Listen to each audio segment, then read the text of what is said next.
దేవుని యొక్క పరిశుద్ధ ప్రత్యక్షతను బట్టి ఈ మహాపరిశుద్ధమైన దినమున క్రీస్తు నాయకుని ఏర్పాటులో సంఘముగా సమకూర్చబడి క్రీస్తు దేవుని ఆశీర్వచనములలో ఆయన మహిమను అందుకొని ఉన్న మనకు ఈ దినమున పరలోక ఆశీర్వాద ఫలమును అందింపజేసిన త్రిత్వ దేవునికి మహిమ కలుగును గాక. ఆమేన్. ఈ వాసమున ఈ క్రొత్త సంవత్సరములో జకరియాకు దేవుడు కనపరచిన మరి ఒక దర్శనాన్ని జ్ఞాపకం చేసుకుందాం. అది ఏమిటి అనగా ఎగురుచున్న పుస్తకము. పరిశుద్ధ గ్రంథములో నుండి జకరియా గ్రంథము 5వ అధ్యాయము ప్రారంభము నుండి చదువుకుందాం. నేను మరలా తేరి చూడగా ఎగిరిపోవచ్చు ఉన్న పుస్తకము నాకు ఒకటి కనబడెను. నీకు ఏమి కనబడుచు ఉన్నదని అతడు నన్ను అడుగగా నేను ఇరువైపులను 10 మూరల వెడల్పును గల ఎగిరిపోవుచున్న పుస్తకము ఒకటి నాకు కనబడుచు ఉన్నదని అంటిని. ప్రార్థన చేసుకుందాం. సమీపింపరాని తేజస్సులో నిత్యము అమరత్వమున వసించుచు గాన ప్రతి గానములతో నిత్యము పరిశుద్ధుడని కొని ఆడబడుచున్న మా తండ్రి, నీ స్వరము ద్వారా సర్వలోకమునకును సంపూర్ణతను గ్రహించిన మీరు ఆ స్వరములో ఉన్న సత్యమే వాక్యముగా, ఆ వాక్యము జిహ్వకు మధురముగా, ఆత్మకు పరిపూర్ణమైన సారముగా ఈ లోకమున పరిశుద్ధ గ్రంథముగా బయలుపరచి మీ మాటతో మమ్ములను బాగు చేసి లేవనెత్తిన దేవా వందనము.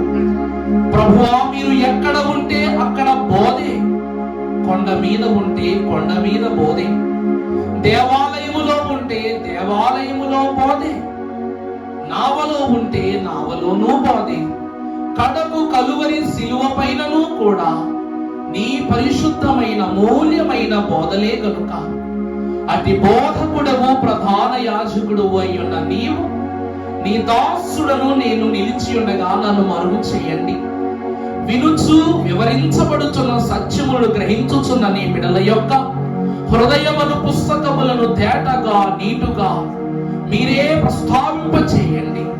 బోధించుచున్న నా నోటికి వాక్కును వినుచున్న నీ బిడల యొక్క హృదయములకు పరలోకమా మర్మములను అందింప చేయుమని మా మంచి బోధకుడు మా ప్రధాన యాజకుడైన యేసు నామమున మిక్కిలి వినయముగా బ్రతిమలాడి వేడుకొనుచున్నాము తండ్రి. ఆమేన్. పుణ్య కథలో ఆలకించండి దేశీయులారా, పుణ్య కథలు ఆలకించండి. పుణ్య కథలు విన్న ఎడల పోవును మీ పాపరాశి. పుణ్య కథలు విన్న ఎడల పోవును మీ పాపరాశి.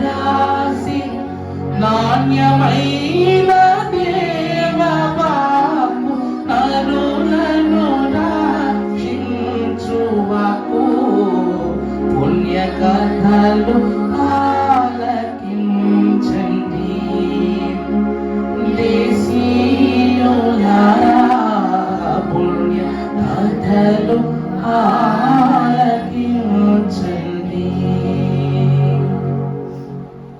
దేవవాక్కునందించుటకు దైవ సత్య మర్మముని బైబిల్ గ్రంథ పోషణ మర్మములుగా మనకు అందించిన తండ్రిని దేవుని ప్రేమ, కుమారుడు శిలువలో పలికిన పరిశుద్ధ వాక్కులే సమాధాన భాగ్యముగా ఈ లోకమందుకు అందించబడిన పరిశుద్ధ వాక్య ఊటయ్యున్న యేసుక్రీస్తు కృప, నిత్య స్వాస్యముకు పరిశుద్ధ సంఘముగా సిద్ధపడుతున్న మనకు త్రిత్వ దేవుడు ఈ వాక్కు ద్వారా మన హృదయములను ఆత్మీయముగా శుద్ధి చేసి దీవించునుగాక.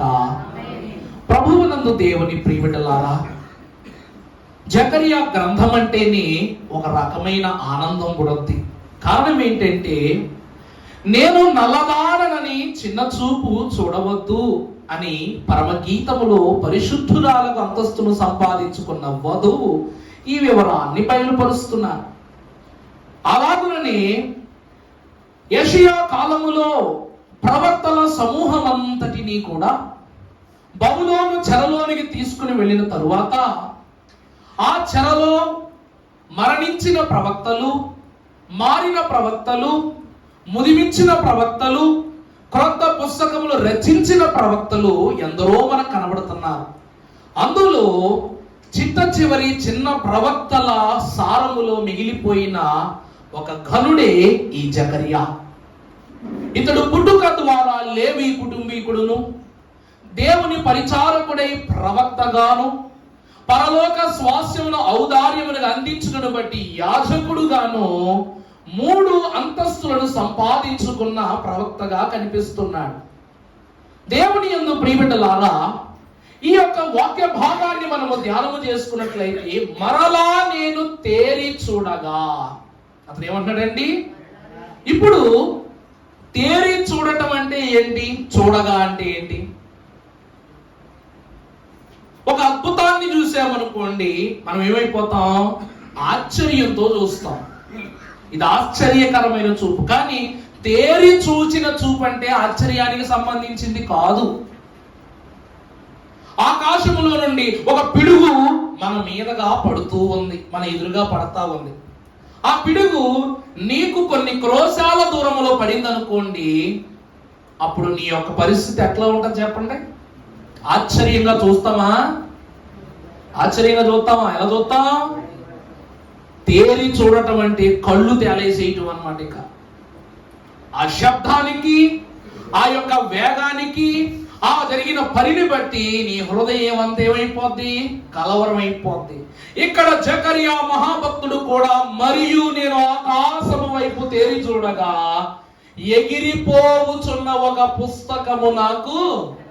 ఏమండి, ఆకాశంలో ఉన్న పక్షులు నేల మీదకి వస్తే వింత ఏం లేదు.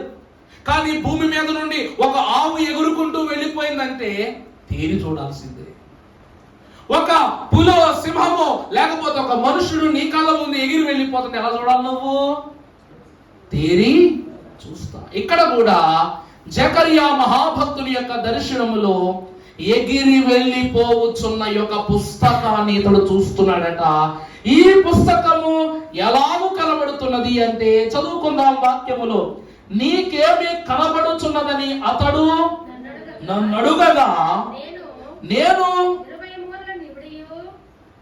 20 మూరల నివిడియు 10 మూరల యొక్క వెడల్పు గల ఎగిరిపోవచ్చున్న పుస్తకాన్ని నేను చూశాను. ప్రభునందు ప్రియులారా, 20 మూరల నిడివి, తర్వాత 10 మూరల వెడల్పు కలిగిన పుస్తకం.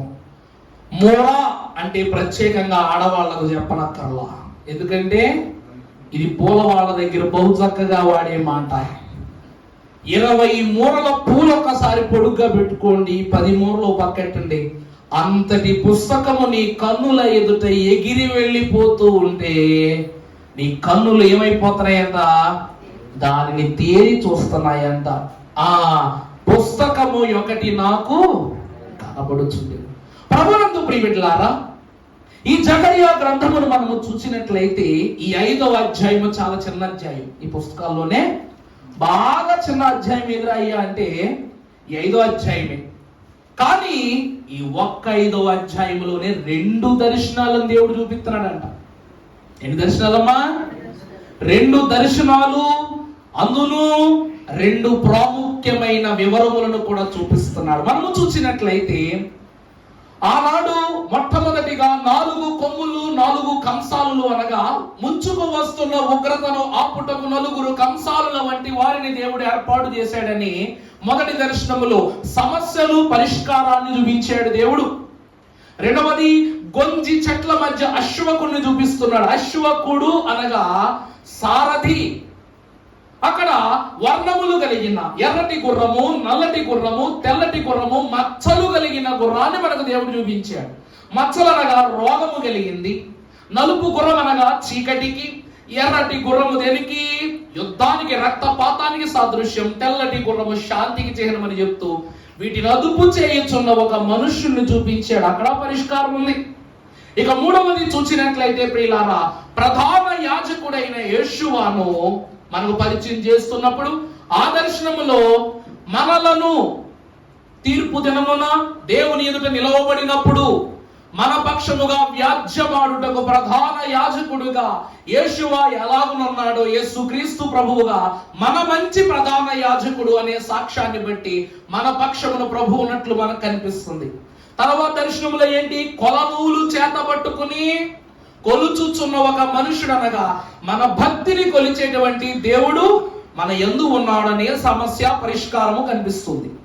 ఆ తరువాత చివరిగా 2 ఒలీవ చెట్లు మధ్యమున సువర్ణ దీపస్తంభము. ఈ యొక్క వివరములో చూస్తే నశించిపోతున్న ఈ లోకములో దేవుని యొక్క ఐక్యతకు పరిశుద్ధులుగా కనబడిన 2 భక్తులు ఏం చేస్తున్నారంట? తైలమును సారముగా పోసి దీపములను వెలిగిస్తున్నారు. నేను చెప్పాను దీపస్తంభం అంటే ఏమిటి? సంఘము. దీపస్తంభం అంటే ఏంటండి? సంఘము. ఈరోజు బైబిల్ మిషను అను దీప స్తంభమునకు తైలము పోయేవారు ఎవరు అనగా మొదటిగా తండ్రి అయిన దేవుడు, రెండవదిగా దైవజనులు ఫాదర్ ఎం దేవదాసయ్య గారు. ఇలాగున సమస్యయు పరిష్కారము 5 దర్శనాల్లో ఉంది. కానీ ఇక్కడ ఉన్నటువంటిది సమస్య కాదు, ఇక్కడ ఉంటూ ఉన్నది పరిష్కారము కాదు. దేవుని వాక్యమునందు ప్రియబిడ్డలారా, పరిశుద్ధ గ్రంథమును మీరు కాస్త చూసినట్లయితే ఈ యొక్క జకరియా గ్రంథము 5వ అధ్యాయములో మొదటి 4 వచనములు అంట దేన్ని సూచిస్తున్నాయి? ఎగిరిపోవుచున్న పుస్తకము యొక్క దర్శనాన్ని గురించి చెప్తుంటే తదుపరి 5వ వచనము నుండి 11 వచనాలు ఉన్నటువంటి ఈ వాక్య భాగం అట కొలతూములో కూర్చుని ఉన్న యొక్క స్త్రీని గూర్చి వివరిస్తూ ఉన్నాయట. అర్థమైందండి అన్నమాట. కొలతూములో, కొలత అక్కడే రాస్తుంది కదా, కొల వేరుగా, తూము వేరుగా, కొలిచేది. అందులో ఏముందంట? స్త్రీ. ఈ స్త్రీ ఎవరో కాదు, వధువు, సంఘము. ప్రభు అన్నారు కదా, నీ భక్తిని నేను చేస్తాను, నీ దేవుడైన యెహోవానకు నేను నీ రూపమును, నీ లావణ్యమును, నీ ఎత్తును, నీ పొడవు లక్ష్య పెట్టువాడు కాదు, నీ అంతరంగము నందున్న హృదయమును పరిశోధించి తెలుసుకుని వాడనని ప్రభు అన్నారు. కాబట్టి వధువు సంఘమును కొలత వేసి దేవదేవుడు ఏం చేస్తాడంట? నిర్ణయించుకుంటాడంట తన అంతస్తులు. ఇలా 2 దర్శనాలు ప్రభు వాక్యంలో కనబడుతున్నాయి. ప్రభువునందు దేవుని ప్రియబిడ్డలారా, ఇక్కడ వాక్యాన్ని చూస్తే ఈ ఎగిరిపోవుచున్న పుస్తకము దేనిని సూచిస్తూ ఉన్నది అంటే ఉగ్రతను సూచిస్తూ ఉన్నది. తేరి చూడటం అంటే ఏంటి చెప్పండి? తేరి చూడటం అంటే ఏంటి? అందులో ఏదో ఒక కాని విషయం ఉందని. ఈరోజు ఈ పుస్తకం ఇలా ఎగరడం అద్భుతం. ఇలా పైకి ఎగరాయి కానీ ఈ పుస్తకం ఒక్కసారిగా ఒక లారీ అంత సైజ్ అయిపోయింది అనుకోండి, ఏమవుద్ది? నీ చేతితో పైకి వేసిన పుస్తకం పైకి వెళ్ళి లారీ అంత సైజ్ అయిపోయి నీ మీద పడుతుందంటే ఎలా ఉంటది? నా మాట అర్థమవుతుందా అండి? ఇతని దర్శనములో పుట్టిన పుస్తకము ఎగిరి వెళుతున్న ప్రతి అడుగులోనూ కూడా ఏమైపోతుందంట? విస్తారంగా పెరిగిపోయింది. ఎంత పెరిగిపోయిందంటే దీని యొక్క లెంత్ ఏమో 20 మూరలు, నెక్స్ట్ బ్రెడ్ ఏమో 10 మూరలు పెరిగిపోయిందంట. దేవుని యందు ప్రియబిడ్డలారా, ఇక్కడ మనము చూస్తే ఈ పుస్తకము దేనిని సూచిస్తుంది అంటే ఉగ్రతను సూచిస్తూ ఉంది. ఆ తరువాత 5 నుండి 11 వచనాలు మనము చూస్తే కొలతూములో కూర్చున్న స్త్రీని గురించి చెప్తున్న మాటలు అక్కడ దేనిని గురించి వ్రాయబడిందంట? తీర్పు. ఈ 5 నుండి 11 వచనాలు ఏం చెప్తున్నాయండి? తీర్పు. అంటే ఈ అధ్యాయము ఉగ్రతను, తీర్పును సూచిస్తున్న అధ్యాయమై ఉన్నది దర్శనం. పరిశుద్ధ గ్రంథముల నుండి యెహెజ్కేలు గ్రంథము 2వ అధ్యాయము 9వ వచనం మనము చదువుకున్నట్లయితే ప్రియులారా ఒకసారి చదువుకుందాం. నేను చూచుచుండగా గ్రంథమును పట్టుకొని ఉన్న యొక్క చెయ్యి నా యొద్దకు చాపబడెను.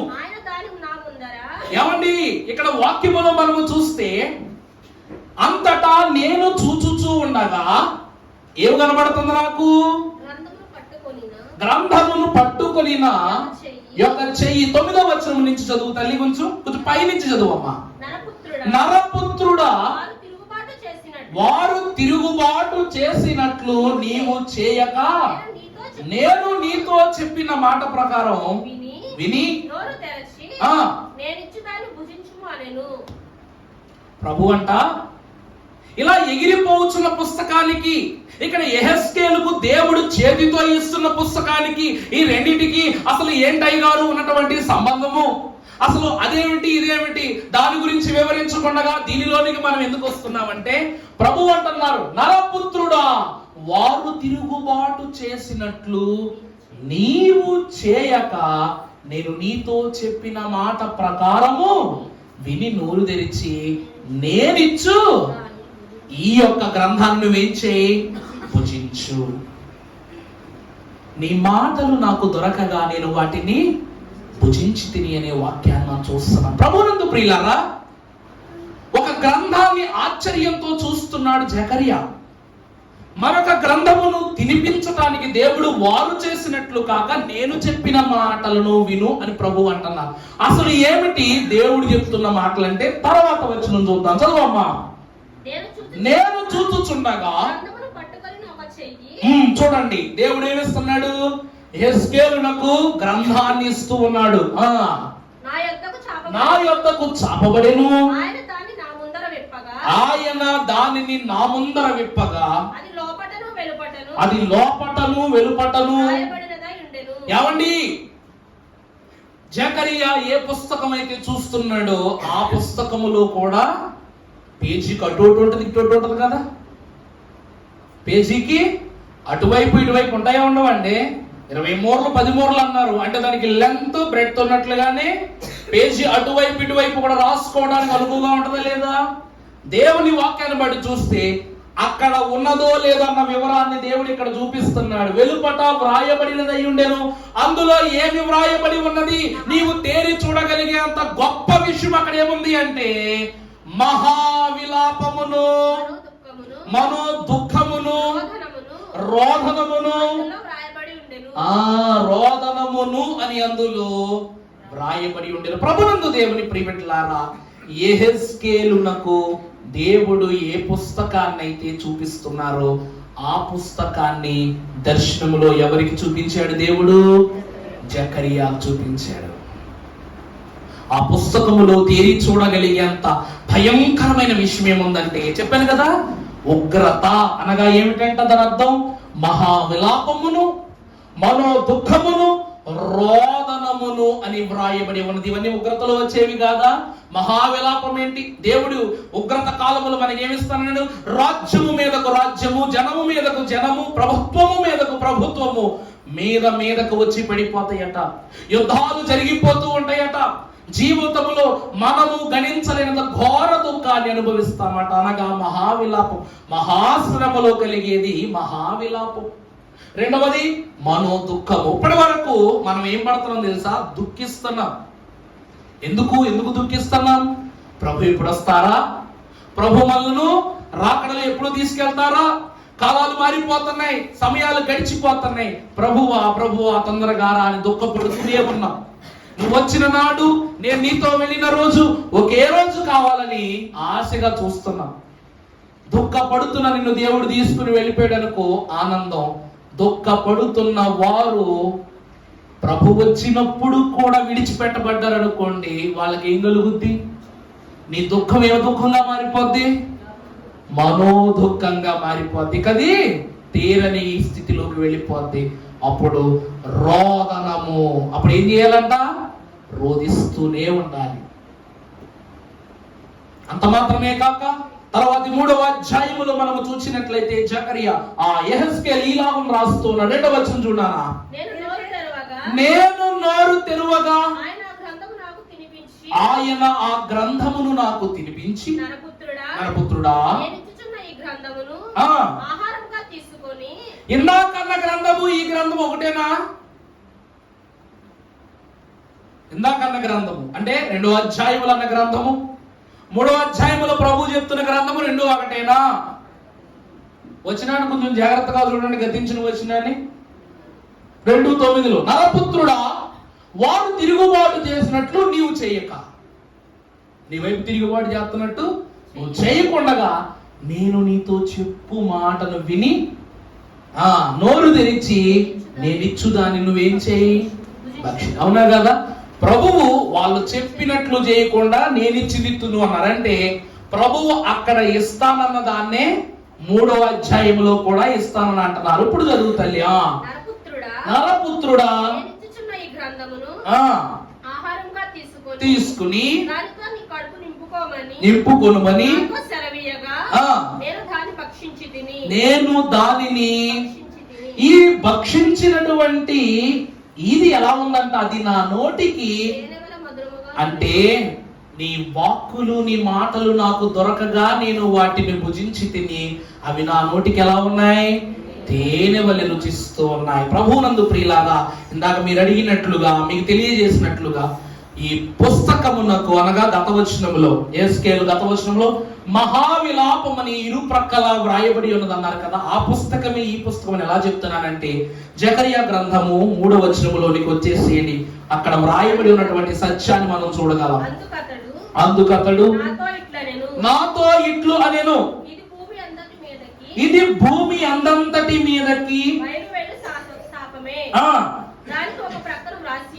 దానికి ఒక పక్కన వ్రాసి ఉన్న దానిని బట్టి 2వ ప్రక్కను చూసారండి. దొంగిలుడు వారందరూ కొట్టివేయబడుదురు, అప్రమాణికులందరూ కొట్టివేయబడుదురు. ఏమండి, విశ్వాసులకు ఈ లోకములో దుఃఖము, శ్రమ, విలాపము, శోధన ఎందుకు కలుగుతుందో తెలుసా? ఈ పుస్తకములో 2 అంశాలు ఒక పక్క అటు పక్క రాస్తున్నాయంట. ఏమిటంటే మొదటిది దొంగతనానికి సంబంధించిన విషయం, మొదటిది అప్రమాణికులు. దొంగతనం అంత భయంకరమైంది గొప్ప. మరి యాకోబు దొంగతనం చేశాడుగా. యాకోబుకు పరలోకం ఇచ్చాడా లేదా? దేవుడు ఇచ్చాడు. అంత మాత్రమే కాక రెండవదిగా మనము చూసినట్లయితే దేవుని యొక్క ఏర్పాటులోనికి ప్రవేశించిన నిమిత్తము దొంగతనము తప్పు అని మోషే ధర్మశాస్త్రములో 10 ఆజ్ఞలలో ఒక ఆజ్ఞగా దేవుడు ఇచ్చాడు. మనము దొంగలించాలి. దేన్ని దొంగలించాలంట? దేవుని యొక్క ఆశీర్వాదాలను మనం దొంగిలించాలి. అందుకే ప్రభు ఏమంటున్నారు? మీరు నన్ను ప్రార్థనతో శోధించండి. నిన్న ఏం చేయండి? ప్రార్థనతో శోధించండి. ఎందుకంటే నావన్నీ నీవని ప్రభువు ఎందుకంటున్నారంటే ప్రభువు దీవెనల ఓట, ఆశీర్వాదాల నిడివి, పరిశుద్ధమైనటువంటి పరలోక సముదాయ దీవెనల గని గనుక ప్రభు అంటున్నారు, నా ధననిధి వస్తువులు ఎన్నో కలవు అన్నారు. దేవుని ప్రియబిడ్డలారా, యాకోబు దొంగలించాలనుకున్నది జ్యేష్ఠత్వము కాదు, దేవుని యొక్క శ్రేష్టత్వమును. దేవుడు తనను నిర్ణయించుకున్నది నిజమే, కానీ ఆ నిర్ణయములకు యాకోబు యొక్క చిత్తము తోడైతేనే అది పరిపూర్తి అవుతుందన్నారు మన తండ్రి గారు. అందుకే యాకోబును లోకము దొంగన్న దేవుడే ఇశ్రాయేలు అని పేరు పెట్టాడంట. లోకములో ఉన్న వాళ్ళందరూ ఏమన్నారు? మోసగాడు, దొంగ అని అంటే దేవుడు ఏమన్నాడంట? ఇశ్రాయేలు పేరు పెట్టాడు. అందుకే అయ్యగారు అంటారు ఎప్పుడు కూడా, లోకము నిన్ను చూచిన తీరును కోరుకోవద్దు, దేవుడు నిన్ను పిలిచినటువంటి తీరును మాత్రమే కనుక్కో అన్నారు. అందుకే ప్రియబిడ్డలారా, ఇక్కడ మనము చూస్తే ఈ ఇరు ప్రక్కల దొంగిలుడు వారును ఒక ప్రక్కను, అప్రమాణికులను ఒక ప్రక్కను దేవుడు రాస్తున్నాడు. అలాగనే హెస్కేలుకు చూపినటువంటి పుస్తకములో కూడా విడనాడబడినటువంటి వారు ఎవరు అనగా మహావిలాపములోను మరో దుఃఖములోను రోదనములోను విడనాడబడిన వాడు. దేవుని ప్రియబిడ్డలారా, అంటే ఈ పుస్తకమే ఆ పుస్తకం. దొంగతనం చేయడం వాళ్ళు దొరికేసాం అనుకోండి, ఏం చేస్తారు? అప్పుడు చితక బాధేస్తారు. బాధేస్తే అప్పుడు ఏం కలుగుద్ది? చితక బాధైతే ఏం కలుగుద్ది? సరే, మీకు అర్థమైన ఒక కథ చెప్తాలే. నేను రాణి గారి దగ్గర చైన్ చూశాను, చాలా బాగుంది. నేను ఏమనుకోకుండా దొంగలించలే, ఆ చైన్ నాకు నచ్చింది. ఆ చైన్ లాంటిది కొనుక్కోవాలని వెళ్ళాను, కానీ ఆ పీస్ లేదు. ఆంటీ గారు ఎక్కడ కొనుక్కున్నారు అని అడిగాను. అడిగితే నేను రాజమండ్రిలో కొనుక్కున్నాను అన్నారు. షాప్ వివరాలు కొనుక్కుని వెళ్ళాను, అవి లేదండి, అలాంటి పీస్ లేదు, అలాంటి డిజైన్ మళ్ళీ లేదు అని చెప్పేసి అన్నాడు. నాకేమో అట్లాంటి చైనే కావాలి అంతే. రాణిగారు ఒకరోజు ఇలా వెళ్తా పొరపాటున చైన్ దిక్కింద పడిపోయింది. నేను లాగేసానంటే ఇంకేముందా, కొట్టేది అక్కడే, చైన్ కింద పడిపోయింది. ఆవిడ చూసుకోకుండా వెళ్ళిపోయారు. నేను కూడా అన్ని పూజ చేసి వెళ్ళిపోతుంటే చైన్ దొరికింది నాకు. ఏంటిది, ఎక్కడో చూసి చైన్, అంతే. చైన్ చూడగానే పడిపోయిన విషయం ఆవిడికి తెలియదు, ఎవరో చూడలేదు. నాకేమో ఈ చైన్ మీద ఏముంది, ఆసక్తి ఉంది. ఏం చేస్తాం? పక్క చూసి జోబులో దోసేస్తాం అంట. జోబులో దోసి ఏం చేస్తాం? ఇంటికి పట్టుకెళ్ళిపోతాం. దరిద్రం ఏంటంటేనండి, జోబులో అయితే పెట్టుకున్నాం కానీ మెడలో వేసుకుంది ఎవరు. ఎవరైనా వచ్చారు నాకు, ఇది నా చైన్ అని చూపించలేము, కొనుక్కున్నామని చెప్పలేము, ఉందని చెప్పలేము. దాన్ని అంత మాట చూద్దామంటే అసలు కుదరదు. నా కర్మగాలి ఎవరూ చూడలేదు అనుకుంటున్నాను, ఎవరో చూసేసిన తర్వాత మీరు మాటగా నలుగురు చెప్పారు, 40 మందికి చెప్పగానే అవునండి పాస్టర్ గారికి దొరికిందండి మీ చైన్ ఇవ్వదా అంటారు. ఏమైంది? నేను కళ్ళతో చూసిన దాన్ని నేను పొందలేకపోయాను కనుక పొందే సమయమునకు అది నాకు అనుకూలంగా దొరకగానే కళ్ళు చూపించింది నా చెయ్యి తీసేసుకుని. అర్థమైందండి? కళ్ళతో చూసే మొదటి పని కళ్ళు పని అయిపోయింది. తర్వాత చెయ్యి ఏం చేస్తుంది? తీసేసుకో అంటుంది. చేతితో తీసుకున్నాను, వెంటనే జోలో పెట్టేసుకున్నాను. ఎవ్వరు చూడలేదనుకుని ఈ కాళ్ళతో ఏం చేస్తున్నాను? మూడో పని, కాళ్ళతో జాగ్రత్తగా పరిగెత్తుకుని వెళ్ళిపోయి ఎక్కడ దాశాను? ఈ 3 పనులు అయిపోయినాయి. కళ్ళు పని, చేతి పని, కాళ్ళ పని అయిపోయింది. దీన్ని పట్టుకెళ్ళి బీరువాలో దాచిపెట్టాను. ఇంటికి పని చెప్పాను. ఇప్పుడు నేను ఏం చేశానండి? నా ఇంట్లో దాచుకుని నా ఇంటికి 4వ పని చెప్పాను. పని చెప్పిన తర్వాత కొంతకాలం వాళ్ళకి విషయం తెలిసిపోయిన తర్వాత వాళ్ళు వచ్చారు. ఏంటని అడిగారు. వ్యాజ్యమాడుతూ అబద్ధమాడుతూ నోటికి పని చెప్పారు. ఇవన్నీ జరిగిన తర్వాత అందరూ కలిసి నాకు చేతితో పని చెప్పారు. మళ్ళా అర్థమైందండి? కొళ్ళబొడి చేయటం. కొళ్ళబొడి చేసిన తర్వాత ఏమవుతుంది నాకు? కొళ్ళబొడితే ఏమవుతుందండి చెప్పండి? బాధ వస్తుందా? బాధతో పాటు ఏమవుతుంది? కుళాయి వస్తుంది. బాధతో పాటు ఏమొస్తుందండి? కళ్ళలోంచి కుళాయి వస్తుంది. అంటే కళ్ళతో మొదలుపెట్టిన దానికి కళ్ళతోనే ముగింపు. నీ కళ్ళు చూపించిన దాని వెనకాల వెళ్ళిపోయావు, మరలా ఆ కంట్లో నుండి ఏమొచ్చింది? చివరికి నీళ్ళు వచ్చింది. వాక్యమును బట్టి చూస్తే ప్రియులారా, దొంగతనము ద్వారా ఈ లోకములో దేవుని శిక్షార్హులు ఎట్లా ఉన్నారంట? దొంగతనాన్ని బట్టి దేవునికి దోషులు అవటాన్ని బట్టి మొదట మహావిలాపం, ఏడుపు వస్తుందా లేదా? రెండవది మనో దుఃఖం, పశ్చాత్తాపము లేని స్థితి దొంగతనం అంటే. మూడవది రోదనము, జీవితకాలం మొయ్యాలి. నువ్వు 1000 మంచి పనులు చేయి, ఒకే ఒక తప్పు చేయి, ఏమంటారు? ఆ 1000 మాఫీ. ఇది ఒకటే రుజువైన ఆనవాళ్ళుగా మిగిలిపోద్ది. వాక్యం అంటుంది. ఒకవైపు దొంగతనాన్ని గురించి ఇంత ప్రత్యేకంగా ప్రస్తావించాడు దేవుడు, మరొక వైపు ఏమని వ్రాయబడి ఉన్నదంట? అప్రమాణికులు అంటే ఏంటి? అప్రమాణికులు అంటే ఎవరండి? దేవుని ఎదుట తగు నిర్ణయమున నిలువబడక వారి సమస్త క్రియల యందు దేవుని యందు ప్రమాణము చేయటము మాఫీ, ప్రమాణం చేయటం మాఫీ. దేవుడే కదా, కనపడలేదు కదా, వినపట్టలేదు కదా, ఎప్పుడు నాతో మాట్లాడలేదు కదా. మనుషులకు ఇచ్చినట్లు, అందుకే ప్రభు అంటారు, ఆకాశము తోడనొట్టు పెట్టొద్దు, భూమి తోడనొట్టు పెట్టొద్దు, పలానదని ఒట్టు పెట్టొద్దు, పిల్లనదని ఒట్టు పెట్టొద్దు. ఎందుకంటే నీ దేవుడైన యెహోవానకు నేను చూస్తూ ఉన్నాను, నీ ప్రతిక్రియను నేను ఎరుగుదునని ప్రభు అంటున్నారు. అందుకే అప్రమాణికులనగా మాట ఇచ్చి మాట తప్పువారు. కొత్త సంవత్సరము మాట లాంటిది. ఈరోజు సూర్యుడు 9 గంటల నుండి మరలా సాయంకాలం 6 గంటల వరకు వెలుగుతూ కనిపించిన సూర్యుడు వెళ్ళిపోతున్నప్పుడు మనం అనుకుంటాం, రేపొద్దున సూర్యుడు వస్తాడు కదా, నమ్మకం. ఒకవేళ రాకపోతే, ఒక్కసారి ఆగిపోతే చూడండి, ఒకసారి 8 అయినా సూర్యుడు రాలేదు, 9 అయినా సూర్యుడు రాలేదు, 12 అవుతున్నా సూర్యుడు రాకపోయేసరికి నీ గుండె ఏమైపోద్ది? నిద్రపోవడానికి వెళ్ళిపోతావా, ఎలాగా రాలేదు కదా అని.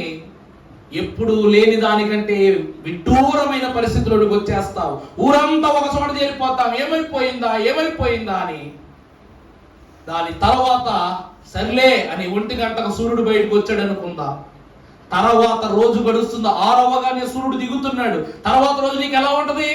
ఈ రోజు తొందరగా వస్తాడా రాడా? అప్రమాణికులు అనగా దేవుని ఎదుట మాటను ఉంచి తప్పు వారికి ఈ శ్రమ కలుగుతుందని పరమభక్తుడు అంటున్నాడు. ప్రభునందు దేవుని ప్రియబిడ్డలారా, పరిశుద్ధ గ్రంథములో మనము చూసినట్లయితే దేవుని యొక్క వాక్కు ద్వారా అసలు ఒక గ్రంథానికి ఇంత బలం ఉంటుందా? ఒక పుస్తకములో ఇంత వివరము, ఒక పుస్తకములో ఇంత స్థిరత్వము, ఒక పుస్తకము ద్వారా ఇంత భయంకరమైన శ్రమలు మనకు వాటిల్లుతాయి అంటే అసలు పుస్తకం అంటే ఏమనుకుంటున్నారు చెప్పండి? చిన్నప్పుడు మా మాస్టర్ ఒక మంచి మాట చెప్పేవాడు, అరే మీలో క్లాస్ వర్క్ అనగా CW బుక్లు అంటే ఎంతమందికి ఇష్టం రా అంటాడు. అందరూ చేయెత్తి వాళ్ళు. CW అంటే చాలా ఇష్టం, ఎందుకంటే క్లాసులో మాస్టర్ రాస్తారు, మనం రాసుకుంటాం, ఆయన చెప్తా ఉంటాడు, మనం రాసుకుంటాం, బోర్డు మీద రాసుకుంటుంటాం. మరి హోంవర్క్ అంటే ఎంతమందికి ఇష్టం? నన్ ఆఫ్ మై బిజినెస్ అంటాం అన్నమాట. ఏమంటామండి? It's none of my business అంటాం. ఎందుకంటే అది నేనే కూర్చోవాలి, నేనే రాయాలి, తప్పొస్తే 10 సార్లు ఎరేజ్ రేట్ తొడపాలా. పోనీ పక్కోడు దాంట్లో చూసుకొద్దామంటే మనమే ఉద్దండ పెండవాలనుకుంటే పక్కన ఉన్న వాళ్ళు ఇంకా భయం కాదు. అందువలన మా మాస్టర్ ఒక మాట చెప్పారనమాట, దేవుడట ఇక్కడ క్లాస్ అని చెప్పబడుతున్నటువంటి దేవుని సన్నిధిలో మనకి ఇచ్చిన ఒకే ఒక పుస్తకం ఏమిటంట? మీకు అర్థమయ్యేలా చెప్తానమ్మా. ఫిజిక్స్ సబ్జెక్ట్ ఉన్న వాళ్ళు ఎంతమంది ఉన్నారు ఇక్కడ? ఫిజిక్స్ అంటే నేను చదువుకోలేదు, మీరు ఎవరన్నా యూత్ కోణాల గురించి చెప్తున్నానమ్మా. Physics okay. కాలేజీకి వచ్చినప్పుడు ఫిజిక్స్లోకి రాగానే టెక్స్ట్ బుక్ ఒకటి ఉంటుంది, ఫిజిక్సే టెక్స్ట్ బుక్ ఒకటి ఉంటుంది. దాని తర్వాత దానికి రిలేటెడ్గా question bank, material, lab, record, ఇంకా చెప్పండి. దీనికి బేసిక్గా ఇంకేం తీసుకుంటాం? పెన్సిళ్ళు, షార్పునర్లు, దానికి సంబంధించిన సెపరేట్ సరుకు అంతా ఉంటుంది. కెమిస్ట్రీ పుస్తకం దగ్గరికి వచ్చామనుకోండి, అంటే టెక్స్ట్ బుక్ ఒకటే, కానీ టెక్స్ట్ బుక్ లోంచి నెక్స్ట్ బుక్స్ అన్ని చూసుకునేసరికి ఒక 5-6 ఉంటాయి ఖచ్చితంగా. ఉండవా? దేవుని ప్రియబిడ్డలా ఇది ఒకటేనే కాదు.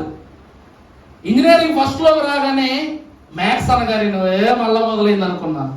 కర్మేంటో M1 సబ్జెక్ట్ అనమాట. అదొక్కసారి కానీ కార్డు వేసిందంటే ఇంకా శివ సంవత్సరం వరకు ఇంకంతే విషయమే.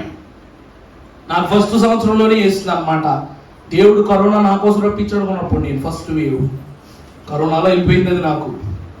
దేవుని ప్రియబిడ్డలారా, ఇలాగున పుస్తకం ఒకటే ఉంటది, అలాగుననే దేవుని గ్రంథము ఈ లోకములో మన నిమిత్తం ఒకటే. కానీ దీని ద్వారా నడుచుకోకపోతే ఎన్ని పుస్తకాలు ఉంటాయి చెప్పనా? అంటే నేను ఇంకా పూర్తి వివరంలోకి రాలా, జస్ట్ ఇంట్రొడక్షన్స్ చెప్తున్నాను అంతే. ఎన్ని వివరాలు దేవుడు మన ఎదుట ఉంచుకుని మనకు తీర్పు తీరుస్తాడంటే, ఉగ్రత, తీర్పు అని 2 వివరాలు చెప్పాను కదమ్మా, దాని గురించి తెలుసుకుందాం. మొత్తము పరిశుద్ధ గ్రంథమును బట్టి విశ్వాసులను దేవుడు తీర్పు తీర్చుటకు తన ఎదుట 7 పుస్తకాలు ఉంచుకుంటాడంట. ఎన్ని పుస్తకాలండి? 7 పుస్తకాలు. ఏంటో ఆ పుస్తకాలు? రిఫరెన్స్ల పరంగా మనం చూద్దాం. పరిశుద్ధ గ్రంథములో నుండి ప్రకటన గ్రంథం 20వ అధ్యాయం 11వ వచనం చదువు తల్లి. మరియు ధవళమైన మహాసింహాసనమును దాని యందు ఆసీనుడు అయ్యుంటూ ఉన్న ఒకనిని నేను చూచితిని. భూమియు ఆకాశములు. ఏమండి, దేవుడట ఎప్పుడైతే ఈ ధవళ సింహాసనము పైన గ్రంథములను విప్పి తన సముఖమున ఈ తీర్పును ఏర్పరచుకుంటాడో, సృష్టిలో తొలిగా భూమి ఆకాశము ఏమైపోతాయంట? ఆయన ముఖము ఛాయ నుండి వెళ్ళిపోతాయంట. అంటే తీర్పు ఎంత కఠినమైన తీర్పు ఆలోచన చేయండి. ముందుకు వాటికి ఉండటానికే చోటే ఉండదంట. అమ్మో, చూసారా, అది ఎందుకు దేవుడు భూమి ఆకాశము సృష్టించినారు, వాటికే నిలబడడానికి దేవుని సముఖములో చోటు ఉండదు. ఆ కాలంలో పరమ భక్తులు యేసురత్నమయ్య గారు ఒక పాట రాశారు. దేవుని సముఖ జీవ కవేలెలో, దేవుని సముఖ జీవ కవేలెలో నా పేరున్నదా, నీ పేరున్నదా, నా పేరున్నదా, నీ పేరున్నదా. దేవుని సముఖ జీవ కవిలి. కవిలి అంటే గ్రంథం. జీవ కవిలి అనగా ఏంటండి? గ్రంథము. లిఖితము చేయు గ్రంథములు నా పేరున్నదా, నీ పేరున్నదా. దేవుని ప్రియబిడ్డలారా, చదువుకుందా, ముందుకు వెళ్ళమ్మా. మరియు గొప్పవారేమి క్రొద్దివారేమి. చూడండి, ఇక్కడ వ్రాయబడిన మాటలు ఎంత సుస్పష్టముగా దేవుడు సెలవిస్తున్నాడంటే, గొప్పవారేమి కొద్దివారేమి మృతులైన వారందరూ ఆ సింహాసనము ఎదుట నిలువబడియుండుట చూచితిని. తర్వాత అప్పుడు చూడండి ఏమని రాస్తుంది, అందరూ జాగ్రత్తగా చూడండి అన్నమాట. అప్పుడు గ్రంథమా గ్రంథముల గ్రంథములు విప్పబడెను. చూడండి, గ్రంథములు విప్పబడుట మరొక స్థితి. తరువాత జీవ గ్రంథములు చెప్పబడిన మరొక గ్రంథము విప్పబడెను. ఆ గ్రంథమందు వ్రాయబడి ఉన్న వాటిని బట్టి తమ క్రియల చొప్పున మృతులైన వారు తీర్పు పొందిరి. అప్పగించెను మరణమును పాతాళ లోకమును వాటి వశమునందున్న మృతులను. చాలా చెప్పాను కదా, ఆ కాలములో ఇశ్రాయేలు ప్రజలను హింసించుటను బట్టి ఎర్ర సముద్రములో ముంచివేయబడిన ఫరో రథ సైన్యముల యొక్క స్థితిని గర్భమునందు ఇమిడ్చుకున్న సముద్రము తనలో ఉన్న తను హరించిన ప్రాణాత్మలను తీసుకుని వచ్చి ఎక్కడ విడిచిపెడతంట? దేవుని సముఖం విడిచిపెడతదంట. అగ్ని అనగా బిలాము ప్రవక్తను బట్టి 24,000 మంది ఇశ్రాయేలీలను దేవుని యొక్క అగ్ని దహించి వేసింది. ఆ రోజు ఆ అగ్ని తనలో ఇముడ్చుకున్న ఆత్మలను తీసుకుని వచ్చి దేవుని సముఖంలో విడిచిపెడుతుందంట. దేవుని ప్రియమిట్లారా, ఒకటి కాదు, రెండు కాదు.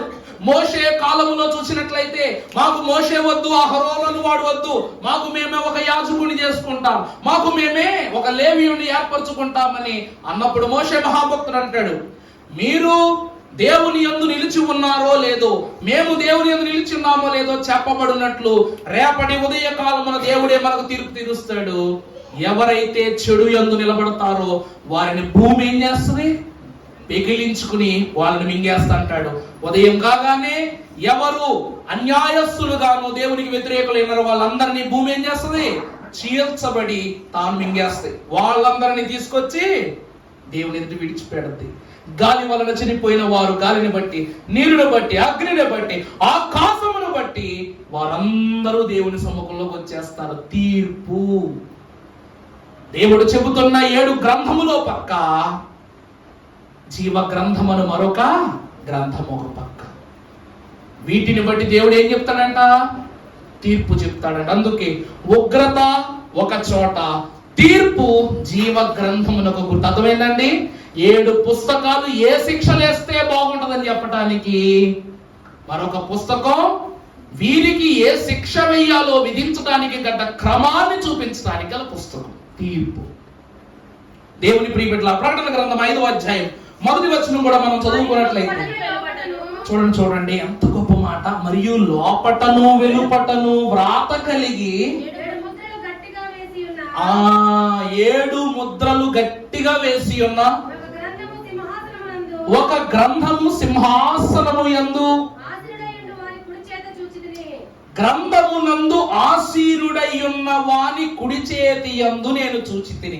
యేసుక్రీస్తు ప్రభువునందు ప్రియ రక్షకుని యొక్క నామము నెరిగిన వారలారా, ఆ ముద్రలను విప్పుటకు యూదా గోత్రపు సింహమైన యేసుక్రీస్తు ప్రభువు సమర్థుడు అని ఆ దూత చెప్పగా నేను వింటిని. ఎంత గొప్ప సంగతో! నీ గతములో 7 ముద్రల యొక్క వివరాన్ని చెప్పాను, గుర్తుందా లేదా మీకు? 7 ముద్రలు విప్పిన గొర్రె పిల్ల చేసిన 7 విందులు. దేవుని చేతిలో ఏ ముద్రలైతే ఉన్నవో, ఏ ముద్రలు కలిగిన పుస్తకం అయితే ఉన్నదో, ఆ ముద్రలను విప్పి విందు చేసిన యేసుక్రీస్తు ప్రభు వివరాన్ని ఎప్పుడో చూచాము. ఆ ముద్రల పుస్తకమే దేవుని చేతిలో ఉంది. తర్వాత చదువు నాన్న.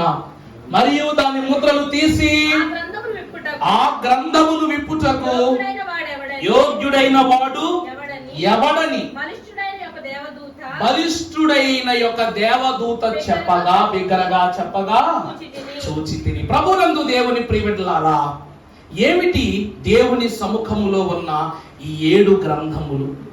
ఈ గ్రంథాల ద్వారా దేవుడు లోకమునకు ఏ స్థితిని కనపరచూచున్నాడంటే, పరిశుద్ధ వాక్యమును బట్టి చూస్తే దేవుని సముఖములో ఉన్న 7 గ్రంథములు. మొదటిగా మనము చూసినట్లయితే పరిశుద్ధ గ్రంథములో నుండి ప్రకటన గ్రంథము 20వ అధ్యాయము 12వ వచనం. ఇప్పుడు ఏ అంశాన్ని ధ్యానం చేసుకుంటున్నామో అదే పుస్తకం చదువునా. అందరూ చాలండి. ఇక్కడ చదువుకున్న వాక్యాన్ని బట్టి చూస్తే దేవుడు తనలో ఇముడ్చుకున్న వారిని ఎగిరి వెళ్ళిపోవచ్చున్న పుస్తకము అని ఎందుకు జకరియా మహాభక్తుని దర్శనంలో కనబడిందంటే, ఈ లోకములో తన యొక్క పని పూర్తయిపోయిన తరువాత అన్నీ ఎవరి యొద్దకు వెళ్ళిపోతాయి? దేవుని యొద్దకు వెళ్ళిపోతాయి. దేవుడట 2 దూతలు ఇస్తాడంట మనకి. ప్రతి మనిషికి ఎంతమంది దూతలు ఇస్తాడండి? 2 ఇస్తాడంట. ఒకరు మార్గమును బోధించే దూత, రెండవ వారు మార్గమును గుర్తుంచుకునే దూత. ఆ మాట అర్థమవుతుందండి? నీకు తోడయ్యుంటిని, అదే నీవే అని నమ్మిక అనేటువంటి కీర్తనలో, నరలోకము నుండి పరలోకము వరకు నిచ్చెనగా ఉండి నరులకు ముందుగా నడచుచు ముక్తికి సరిగా కొనిపోవు సుస్థిరమైన మార్గము అని రాయించారు. ఒక దూతట పుట్టిన యొక్క బిడగా పిండముగా ఉన్నప్పటి నుండి మంచి మార్గమును బోధించేదిగా ఉంటే, రెండవ దూత ఏం చేస్తుందంట? నువ్వు ఏ బాటలో నడుస్తున్నావో రాసుకుంటా ఉండదంట. ఈ ఇరువురు నీ జీవిత కాలగమనములో ఉన్న 2 పుస్తకాల వంటి వారు. గతించిన కాలము నిబంధన పాత నిబంధనగా, క్రొత్తదైన కాలము క్రొత్త నిబంధనగా వారు అనుసరణ చేస్తారు. వీరు ఎవరు అనగా విశ్లేషకులు. అందుకే హనోకు మహాభక్తుడు ఈ సమయానికి ఈలాగున దేవుని చేత కొనిపోబడి ఉన్నాడని మన వాక్యంలో చదువుకుంటాం. ఎలాగునంటే హానోకు దుర్దినములలో దేవునితో నడిచిన పరిశుద్ధుడు. అర్థమైందండి? సరి అయిన నడక. అందుకే ప్రభు వాక్యం అంటది, నీ నడక సరి చేసుకొనుము అని వాక్యం అంటది. అంటుందా లేదా? మన నడకని ఏం చేయాలి? సరి చేసుకోవాలి. కీర్తనకారుడు 139 అంటాడు, నాయనా నేను తినుట నీకు తెలుసు, నేను త్రాగుట నీకు తెలుసు, నేను నడుచుట నీకు తెలుసు, నా పడక నీకు తెలుసు, నా ఉనికి నీకు తెలుసు. మరి ఇవన్నీ ఎలా తెలుసు? 2 పక్కన ఉన్నారు కాబట్టి. వీరిద్దరు ఏం చేస్తారంట? పరలోక దూతాలు ప్రక్కనే ఉందోరు, పరలోక దూతాలు ప్రక్కనే ఉందోరు, సరిగా వారెప్పుడు పరిచర్య చేయుదురు, సరిగా వారెప్పుడు పరిచర్య చేయుదురు, యేసు ప్రభువా మా హితబోధకుండా. దేవుడు మనకు దూతలను ఇవ్వగానే చక్కబాదుకోవటం కాదు. దేవుడు ఒకరిని మనకు అందించాడంటే మన అంత్యము ఆదియు వారు వివరణ చేయువారై ఉన్నారు, పరిశోధించేవారై ఉన్నారు. అదే ఇక్కడ చెప్తున్నారు. ఈ పుస్తకము ఏ పుస్తకము అనగా నిన్ను గూర్చిన జిహలోక సమాచారమును బట్టి నీకు తీర్పు తీర్చుటకు దేవుని సముఖమునకు వెళ్ళుచున్న పుస్తకం.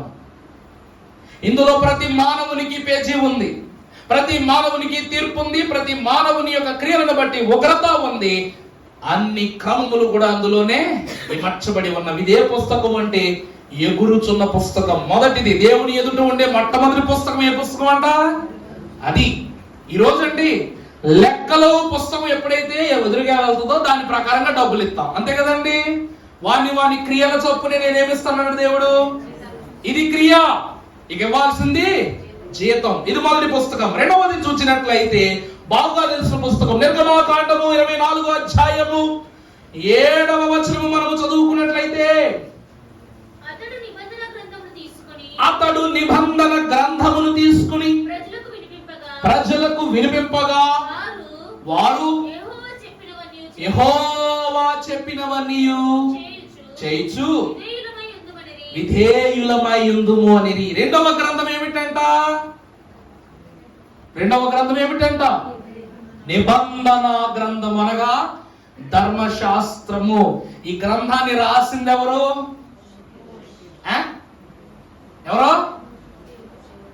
నిబంధన అనగా ధర్మశాస్త్రాన్ని రాసింది ఎవరు?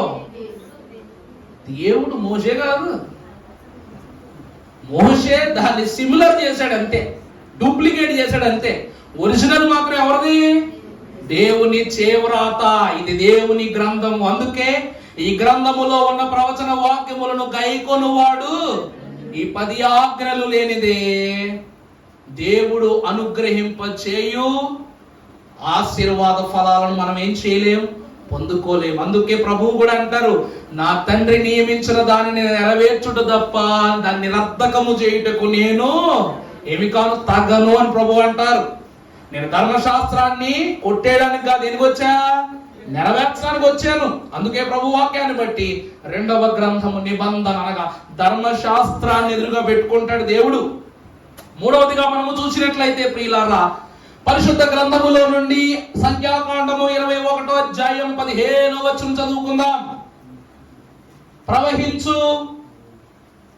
చదువునా? సంఖ్యాకాండం 21:15.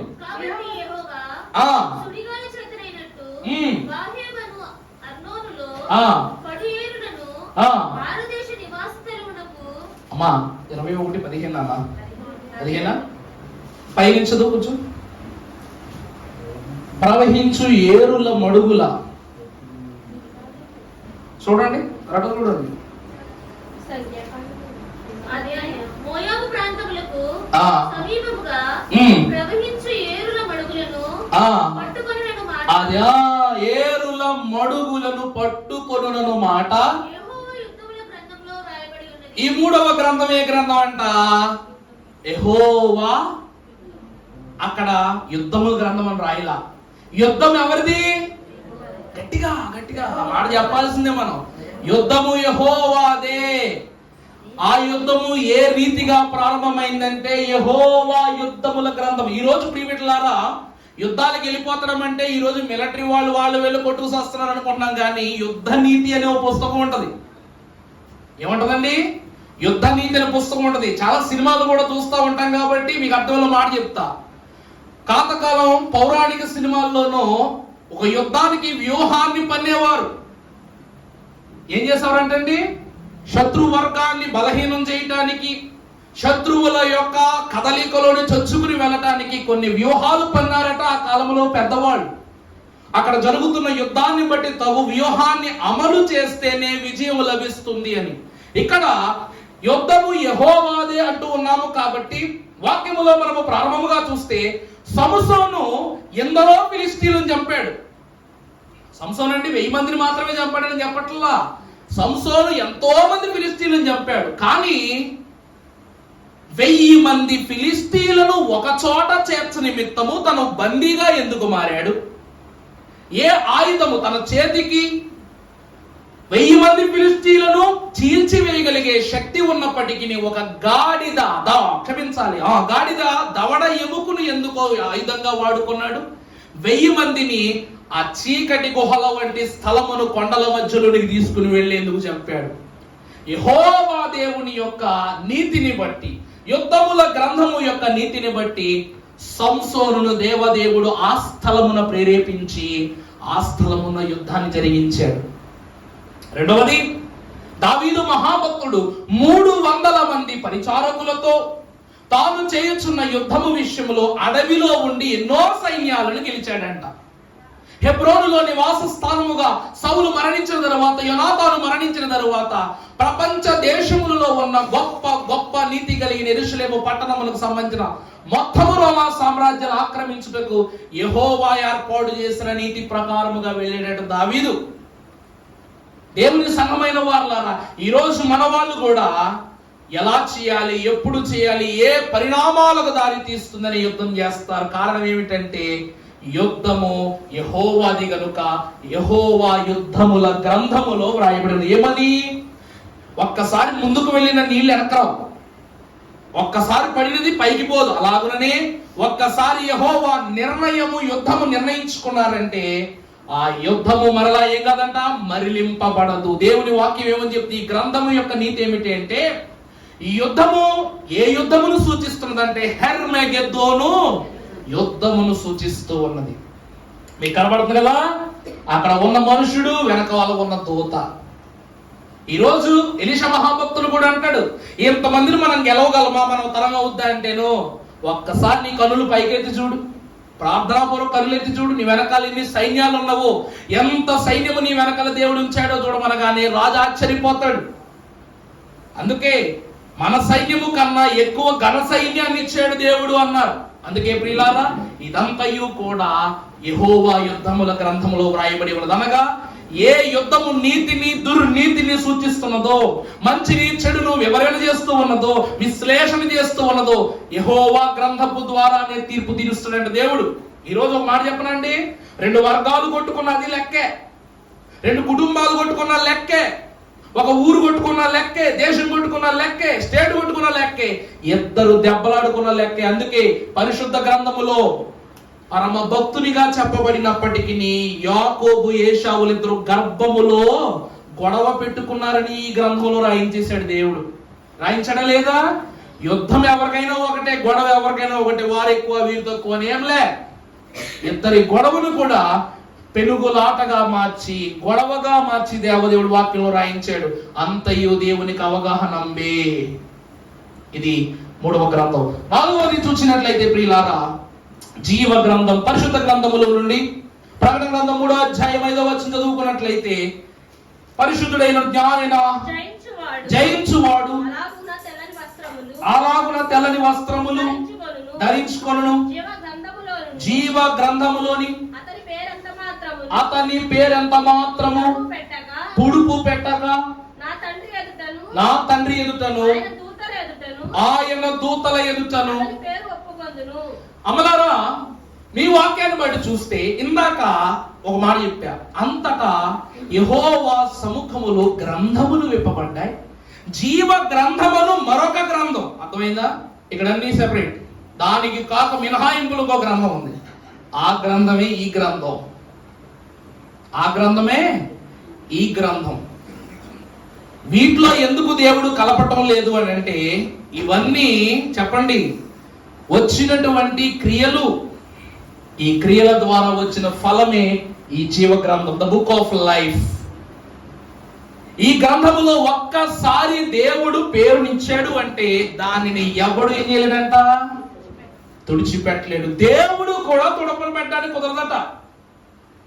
అందుకే దైవజనులు అన్నారు, ద ఎటర్నల్ గ్లోరీ అనేటువంటిది ఎక్కడి నుండి వస్తుంది అంటే, అంత్యకాలమునందు కాక యెహోవాకు ఇష్టులై దైవేష్టులుగా ఉన్న వారికి దేవుడిచ్చే భాగ్యమే ఈ జీవ గ్రంథములో పేరు. నీకు తెల్ల రాతినిస్తాను, ఈ పేరు నీకు తప్ప ఇంకెవరికి కనబడదు అన్నాడు. అన్నారా లేదా ప్రభు?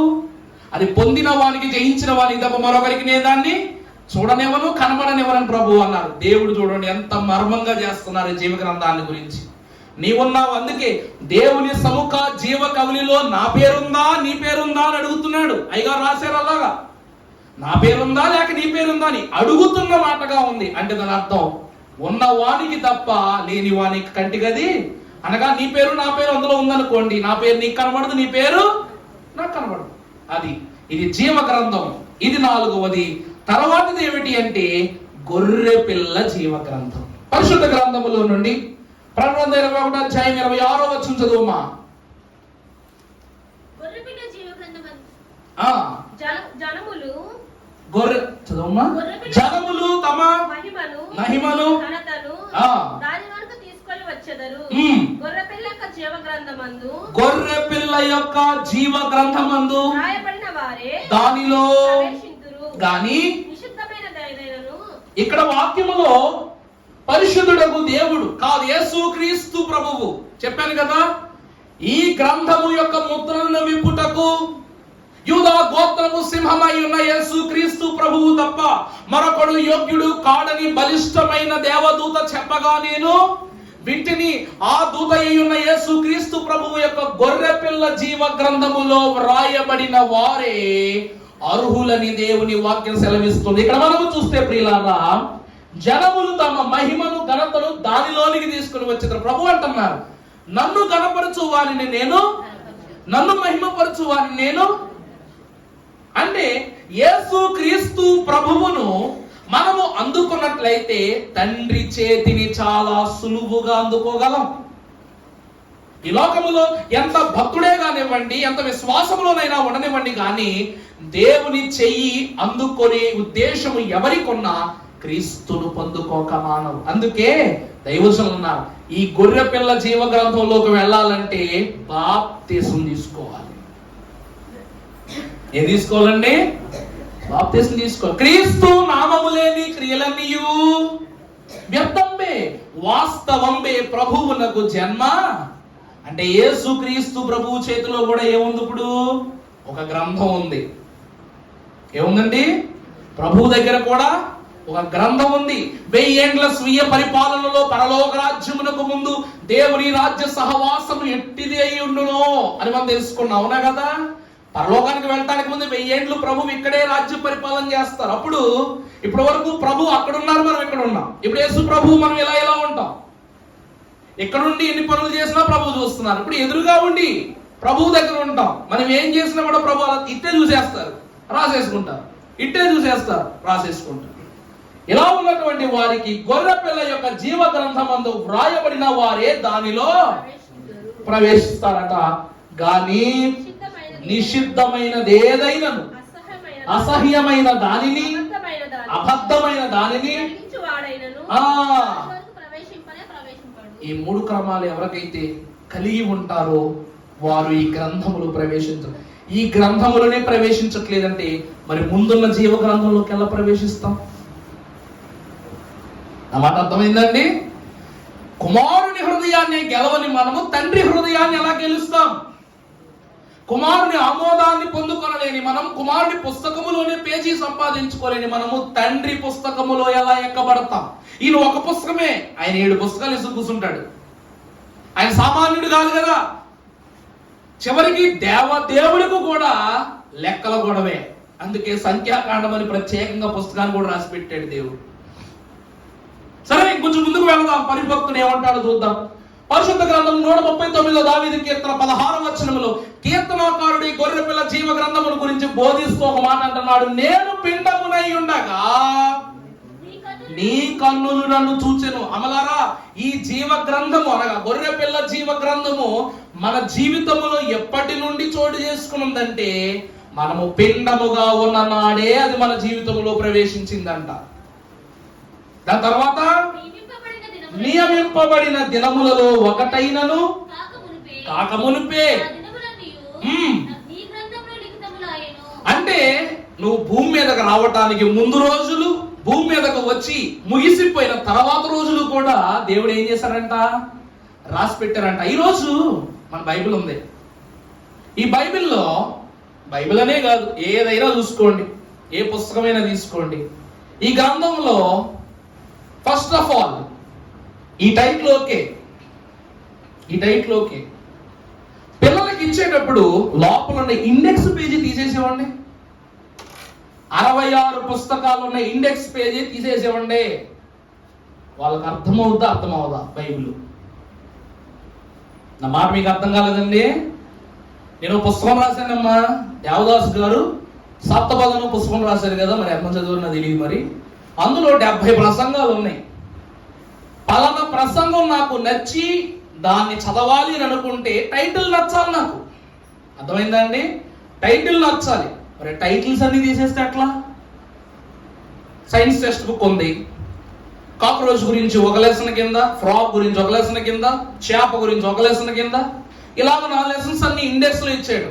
ఒకసారి ఆ పేజీ చింపేసేసి పిల్లవాడికి ఇవ్వండి. అప్పుడు ఏం చేస్తాడు? ఒక్కో పేజీ తిప్పి చూసుకోవాలి. పేజ్ నెంబర్ల దగ్గర ఇబ్బంది, టైటిల్స్ దగ్గర ఇబ్బంది, ఎక్కడ ఆగాలో ఇబ్బంది, ఎక్కడ స్టార్ట్ చేయాలో ఇబ్బంది. అవునా కదా? అసలు టీచర్కే ఇబ్బంది ఫస్ట్.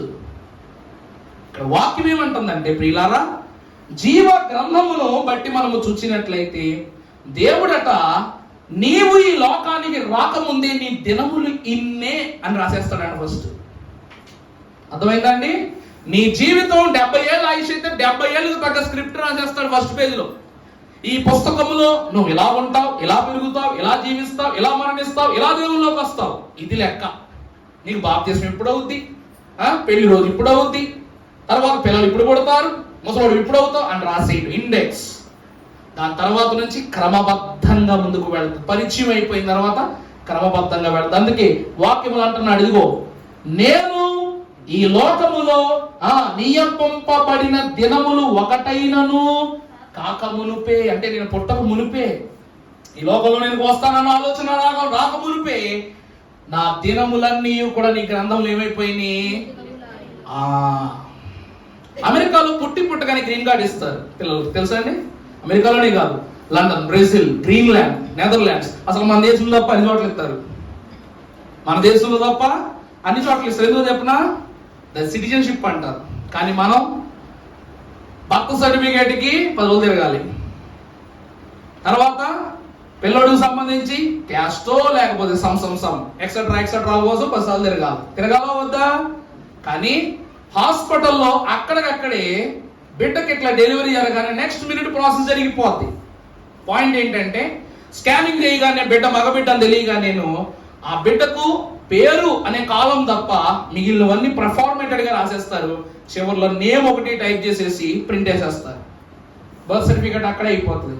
బిడ్డ పుట్టగానే ఫస్ట్ తీసుకుని త్రూ దిస్ హాస్పిటల్ అని చెప్పేసి అక్కడికక్కడే గ్రీన్ కార్డ్, సిటిజన్షిప్ ఇచ్చేస్తారు. He's a citizen of American అని, హీఈస్ సిటిజన్ ఆఫ్ బ్రిటన్ అని ఇలా రాసేస్తారు.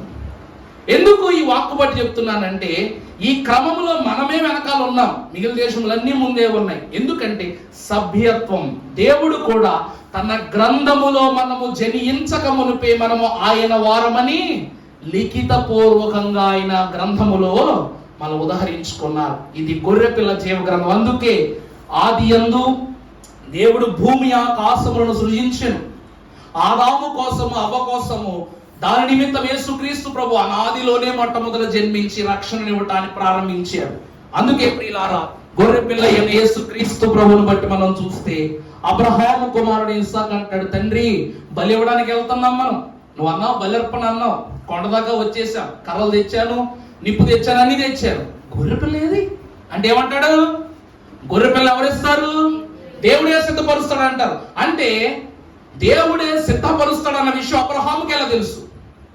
అతను అన్న ప్రకారముగా ఆ పొదలలో ఆ పొట్టేలు ఉన్నదన్న విషయము మనకు ఎంత స్పష్టంగా కనబడుతుంది అంటే ఈ లోకములో మానవుని యొక్క దినముల కంటే దేవుడు ముందే నియమింపబడి ఉన్నాడన్నది ఈ వాక్య సత్యమును బట్టి గొర్రెపిల్ల ద్వారా క్రీస్తు బయలుపరుచుకున్నారు. ఇది 5వ గ్రంథం.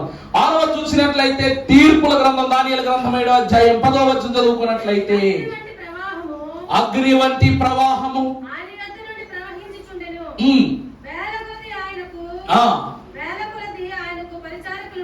ఉండిరి.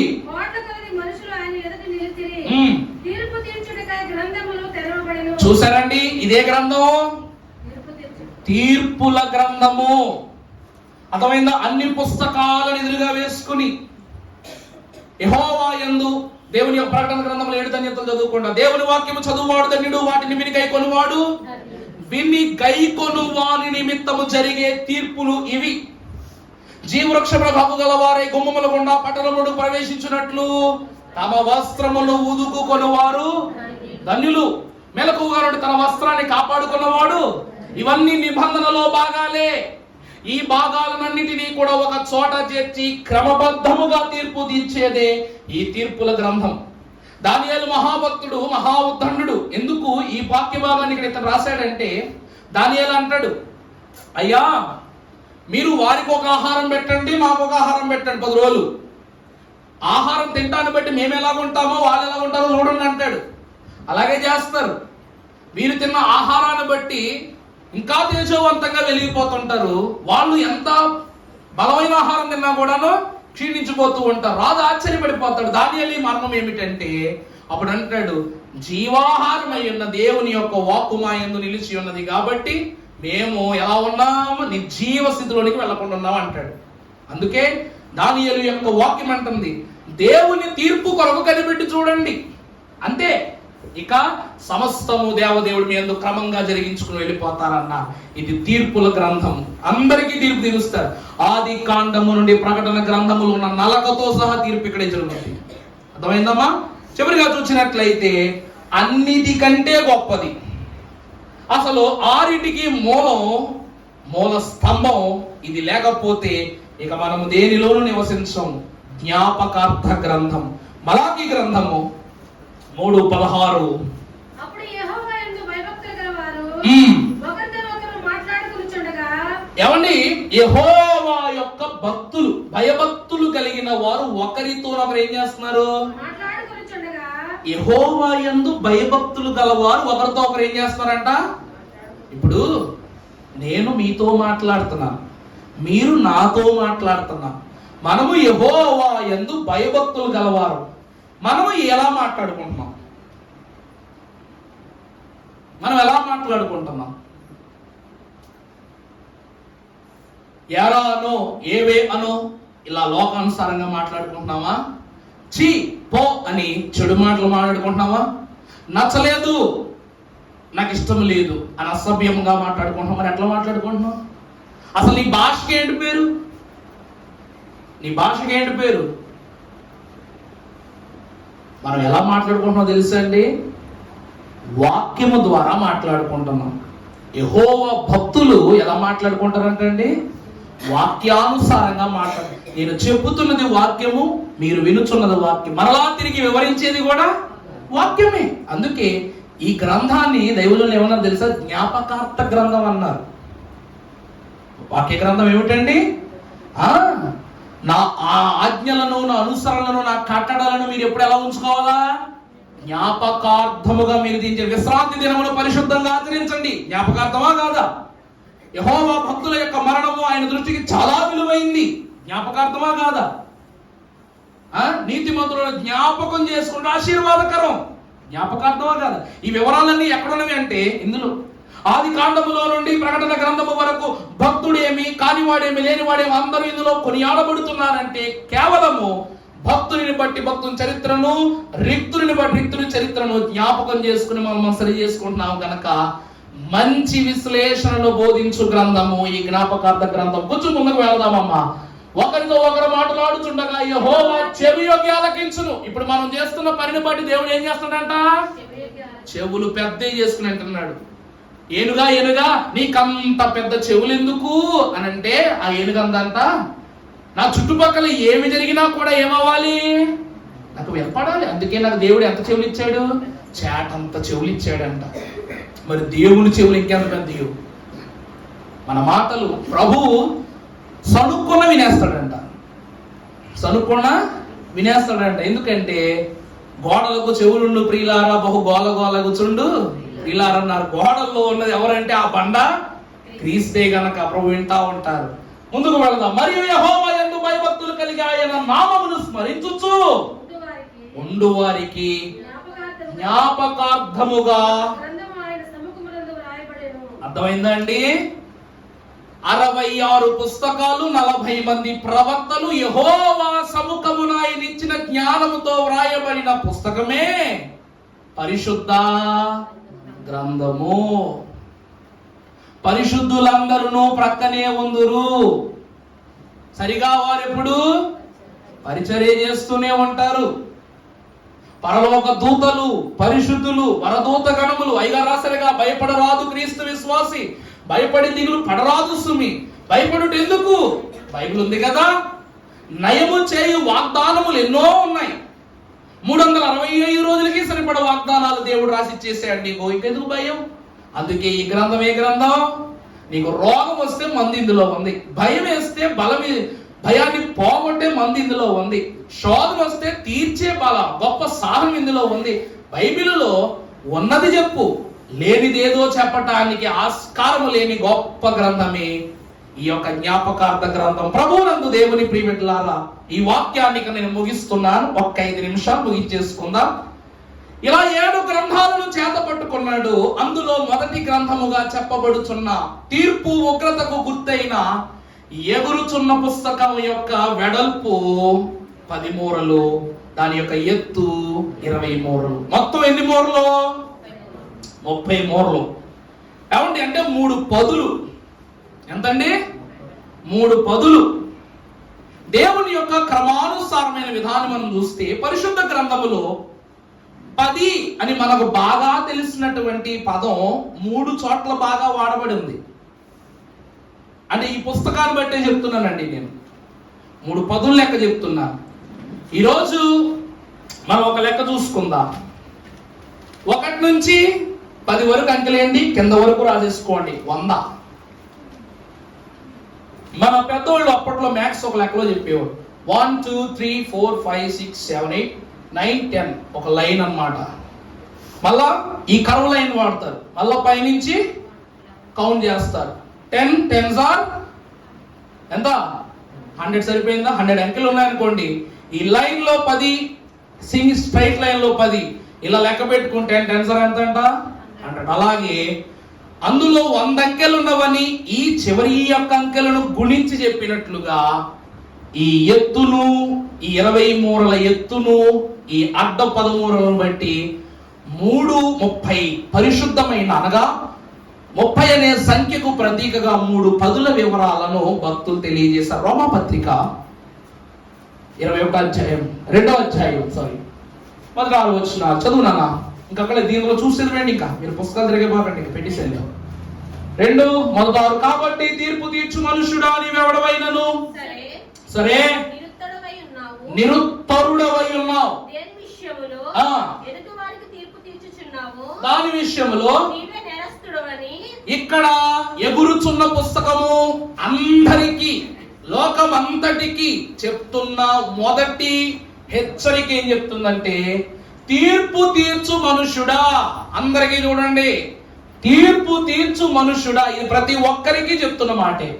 నీవెవడవైనను సరే, వాక్యం ఏంటుంది, నువ్వెంత గొప్పవాడవైనను సరే, ఎంత నిరుత్తరుడవై ఉన్నావు. నువ్వేమై ఉన్నావు? నిరుత్తరుడవై ఏంటి? నిరుత్తరుడవై ఏంటండి? నేను యెహోవాకు మొర్ర పెట్టగా యెహోవా నాకేమిచ్చారు?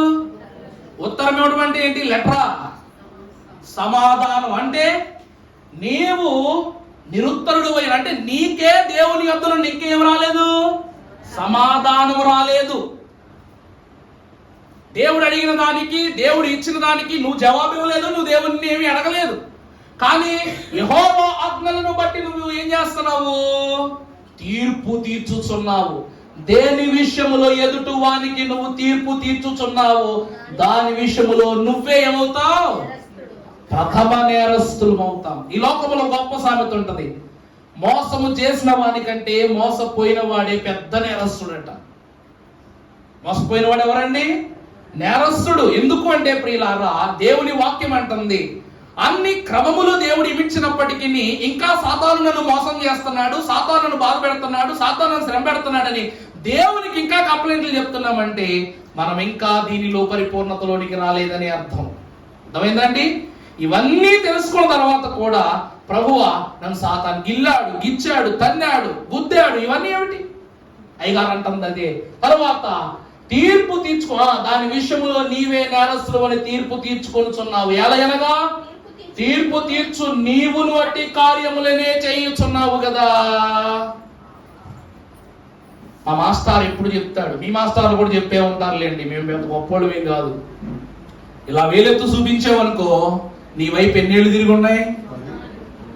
అద్ది ఒక వేలు ఒకరి జీవితం వైపు చూపించిందంటే 4 ఏళ్ళు నీ జీవితంలోనే ఉన్నాయని అర్థం. అంటే మొదట నిన్ను నువ్వు సరి చేసుకో. ప్రభువు ఎక్కడైనా చూడండి, ఎవరినైనా వేలెత్తు చూపించారా? వేలెత్తి చూపించారా? ఎందుకంటే వేలెత్తి చూపించటానికి, వేలెత్తి చూపబడకుండా ఉండటానికి ఇది పరలోకం కాదు, భూలోకం. భూమి పైన జన్మము నుండే పాపం ఉంది కాబట్టి ఒకరు ఒకరిని వేలెత్తి చూపుటకేం గారట? అర్హులు గారు. అదే వాక్యం అంటుంది, అట్టి కార్యములు చేయు వారి మీద దేవుని తీర్పు సత్యమును అనుసరించనిదే అని ఎరుగుతాము. తర్వాత అట్టి కార్యములు చేయు వారికి తీర్పు తీర్చుచు వాటినే చేయుచున్న మనుషుడా, నీవు దేవుని తీర్పు తప్పించుకొందునని అనుకొనుచున్నావా? అర్థమైందా? రచ్చబండ పెట్టుట, ఇద్దరికి తీర్పు తీర్చుట చేస్తున్నాం. మరి దేవుని సముఖములో నీ తీర్పు జరుగునప్పుడు నీ వైపు వాదించువాడెవడు? నువ్వు వారించువాడెవడు? అలాంటి వారు ఎంతటి వారైనా కూడా ప్రభు అంటారు దానియేలు గ్రంథములో, ఆ రాజుల కాలములో పరలోకమునందున తండ్రి ఒక రాజ్యాన్ని స్థాపించునని అన్నారు. ఆ రాజ్యము ముందున్న రాజ్యాలన్నింటినీ పడగొట్టేస్తుందట, అది మాత్రం నిలకడగా నిలబడి ఉంటుందట. అంత గొప్ప రాజ్యములో దేవుడు తీర్పునిస్తాడు. నువ్వు తప్పించుకుందువని అనుకుందువా? తర్వాత చదువమ్మా. అంతటా లేదా దేవుని అనుగ్రహము మారు మనస్సు పొందుటకు ఎరుగక దీర్ఘశాంతమును ఈ లక్షణములను తృణీకరించుదువా? తర్వాత నీ కార్యమును మార్పు పొందని నీ హృదయమును అనుసరించి అనగా. అర్థమైందమ్మా? ఎగురుచున్న పుస్తకం ఎంత వివరణ ఇస్తుందో. రోమా సంఘానికి పౌలు ఎంత ఖచ్చితంగా ఎందుకు ఈ మాటలు రాశాడంటే, అసలు చెడు ప్రారంభమైనదే రోమా సంఘములో. యెహోవాకు నిర్దిష్టులుగా ఉన్న చెడు వ్యూహము ప్రారంభమైనదే రోమా సంఘములు. అందుకే అంటున్నారు, ఈరోజు మీరు నట్టి వారేనంటే వాక్యం సెలవిచ్చేస్తా ఉంది. న్యాయమైన తీర్పు బయలు పరచబడు దినమందు నీకు నీవే ఉగ్రతను. అంటే దేవుడు మనల్ని హింసిస్తున్నాడు, బాధిస్తున్నాడు, శోధిస్తున్నాడు, శ్రమ పెడుతున్నాడని ప్రభువు దగ్గర చెప్పుకుంటున్నాం. కానీ దేవుడు ఎందుకు శ్రమ పెడుతున్నాడు? కారణం ఎవరు? కారణం ఎవరంట? దేవుడు మనల్ని పడవడానికి కారణం ఎవరంటే అండి, పక్కలో బల్లెం పెట్టుకుని పడుకుంటే పొడుచుకుందని దేవుడు తిడితే ఎట్లా ఉంటది? మన పక్కలో మనమే బల్లెం పెట్టుకున్నాం, అదేమైపోయిందంట. మీరు ఫ్యాక్షనిస్టులు చూసారు ఎప్పుడైనాను? టీవీలో చూసుంటారు. ఇక్కడ కత్తి పెట్టుకుంటాడు, ఎక్కడ పెట్టుకుంటాడండి? సొక్కాయ రకాల కత్తి పెట్టుకుంటాడు. శత్రువు రాగడం అలా లాగేస్తారు అనమాట. విచిత్రం ఏంటంటే వీపు చిరిగిపోద్ది. వాడికి ఏమవుద్ది? వీపు చిరిగిపోద్ది. వాడు రక్తం కళ్ళదవుతా కన్నా ముందు వీడి రక్తం. అంటే ఈ కత్తికి నేనే పదును పెట్టాను కదా, నేనే తయారు చేశాను కదా, నేనే ఆయుధ పూజలు చేశాను కదా, ఇది నన్ను తెగదు, నాకు ఇది తగలదు అనుకోవటం ఇస్తాను. వాక్యంలో కూడా భక్తుడిదే అంటున్నాడు, బయలు పరచబడు దినమందు నీకు నీవే ఉగ్రతను ఏం చేస్తున్నావు అంటే, దేవుడు పుట్టించే ఏ తెగులుకైనా కూడా ఎవరు కారణం? ఎవరు కారణం? మనమే కారణం. ఎవరు కారణం అండి? కరోనాకి ఎవరండి కారణం? కరోనాకి ఎవరు కారణం చెప్పరేంటి? మనమే కారణం. జ్వరాలకు మనమే కారణం, బాధలకు మనమే కారణం, యాక్సిడెంట్లకు మనమే కారణం. మనం కారణమై దేవాలను కాపాడమేంటి అని అడుగుతామేంటి? దేవాలను కాపాడు అడుగుతావేంటి? ప్రభువా నేను అక్కడికి వెళ్తున్నాను, నన్ను వెళ్ళమంటావా అని అడిగేవా నువ్వు ప్రార్థనలో దేవుణ్ణి? ఈ సంవత్సరం మహోత్సవాలకు వెళ్తున్నాం, బస్సు ఏర్పాటు చేసుకున్నాం, ప్రతి సంవత్సరం ఏర్పాటు చేసుకున్నాం. ప్రభువా గత 4 సంవత్సరాలు మాకేమో సూపర్ లగ్జరీ బస్ ఇచ్చావు, మరి ఈ సంవత్సరం ఏంటి ఆర్టీసీ బస్ ఇచ్చావు? ఎవరైనా అడిగారా కనీసం? మాకు అతను 1200 టికెట్ చెప్తున్నాడు, మరి మాకెట్లా? మాకు సోఫా సీట్లో గత 4 సంవత్సరాలు వెళ్ళాం, ఈ సంవత్సరం మాత్రం మామూలు సీట్లో వెళ్తున్నాం. ఏంటి ప్రభువా, ఏంటి విడ్డూరం ఏంటి మాకు అని ఎవరైనా ఒకరు ప్రార్థనలు అడిగారా చెప్పండి? అడిగారా? ఖచ్చితంగా దైవ గారికి అయితే సీట్ ఇచ్చేస్తాడు. సరే ఒకరు అడిగారు, మనకు అక్కర్లేదు. ఎందుకో చెప్పనండి, ఎలా వెళ్ళినా దేవుని పరిశుద్ధమైన పందిరికి వెళుతున్నాం, అక్కడ ప్రార్థించుకోవటం, దీవెన పొందుకోవడానికి. ఈ ఒక్క బస్సు వల్ల మన ప్రయాణం ఆగిందా, మన దీవెన ఆగిందా, మన ఏర్పాటు ఆగిందా? కానీ ప్రియులారా, దైవజనులు అన్నారు, నీవు వెళ్ళుచున్న మార్గములో ఎన్నో శ్రమలు వస్తాయి, వెళ్ళే కొద్ది పెరిగిపోతానే ఉంటాయి. మొదటి సంవత్సరంలో బస్సు, గొప్ప బస్సు, కొత్త బస్సు 700 టికెట్, తర్వాత 800 ఇచ్చినా కొంచెం తగ్గింది, తర్వాత 900 అయింది, ఇంకాస్త ఇదయింది 950, 1000 రూపాయలు అయిపోయింది టికెట్.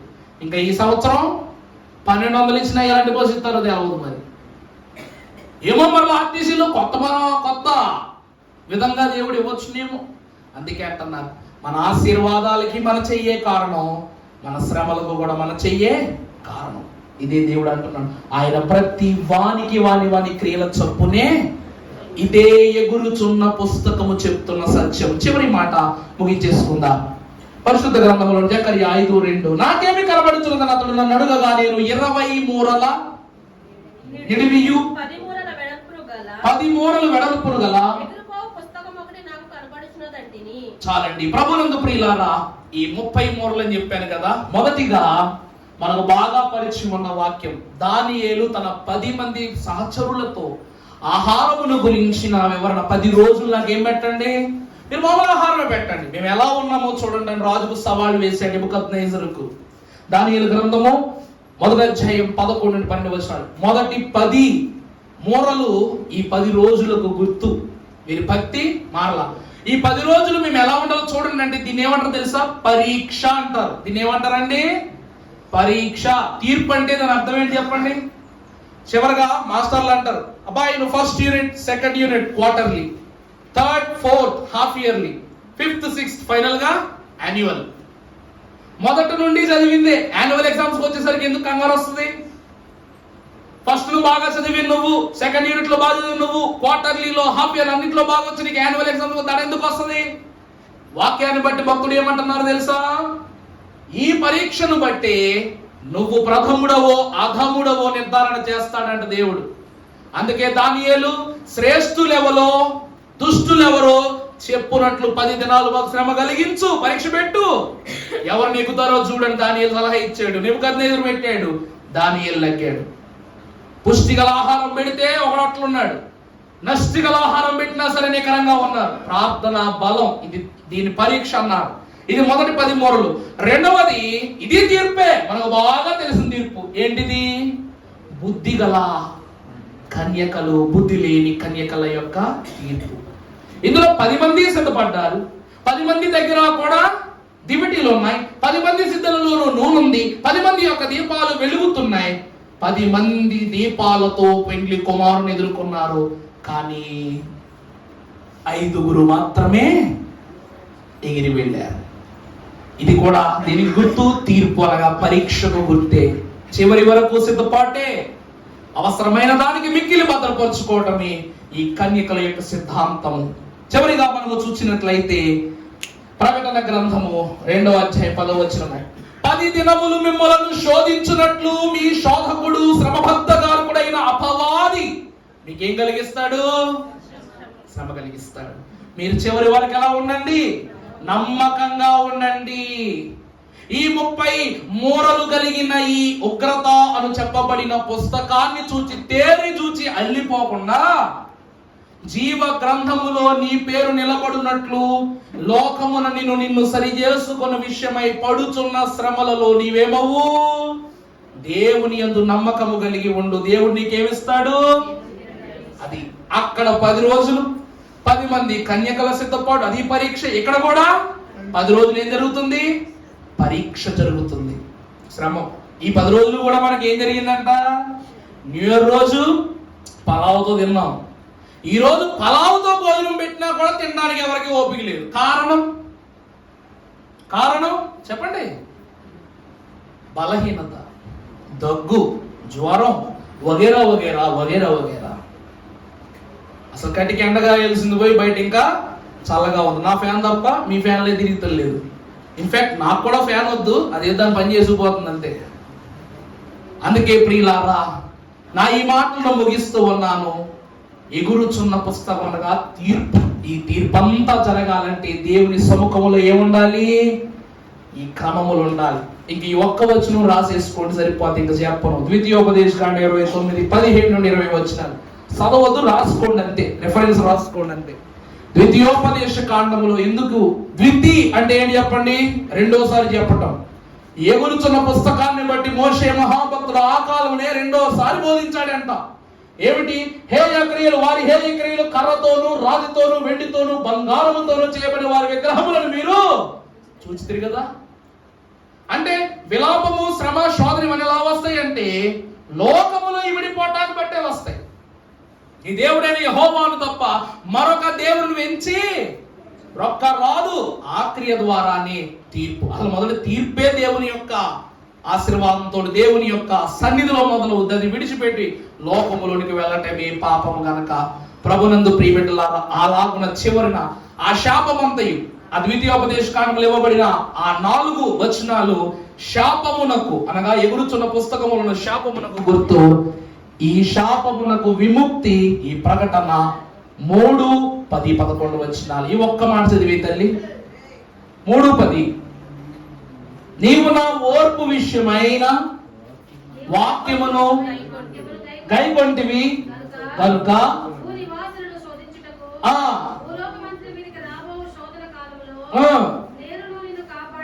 అర్థమైందమ్మా?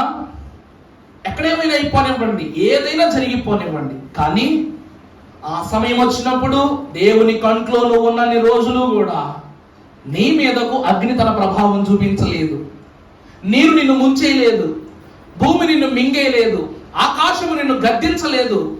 ఈ లోకములో ఎట్టి శ్రమైనా సరే నీ పాద ధూళిని కూడా ఏం చేయదంట, త్రాకలేదు. ఎందుకంటే నేను నీకు తోడయ్యిందో, నీ దుడ్డి కర్రయు నీ దండము నన్ను ఆదరించు.